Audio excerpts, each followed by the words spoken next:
রামগড় স্থলবন্দর এবং Feni economic zone চালু হলে দেশের নিরাপত্তা হুমকি বাড়ার আশঙ্কা করছে বর্ডার গার্ড বাংলাদেশ।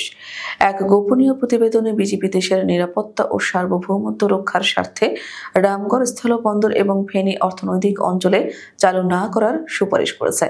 সম্প্রতি ওই প্রতিবেদন স্বরাষ্ট্র মন্ত্রণালয়, পররাষ্ট্র মন্ত্রণালয় ও নৌ পরিবহন মন্ত্রণালয়ে পাঠিয়েছে। এতে বলা হয়েছে, ওই দুই স্থাপনা চালু হলে চট্টগ্রাম বন্দর এবং ফেনী চট্টগ্রাম হাইওয়েতে পণ্য আমদানি রপ্তানি চাপ বাড়বে।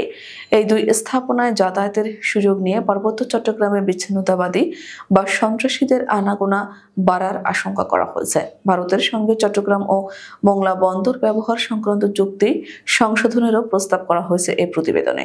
সংশ্লিষ্ট একাধিক সূত্র এ তথ্য নিশ্চিত করেছে। এ বিষয়ে জানতে চাইলে নৌ পরিবহন মন্ত্রণালয়ের সিনিয়র সচিব মোহাম্মদ ইউসুফ বৃহস্পতিবার গণমাধ্যমকে বলেন, রামগড় স্থলবন্দর নিয়ে আমাদের একটি উচ্চ পর্যায়ের কমিটি কাজ করছে।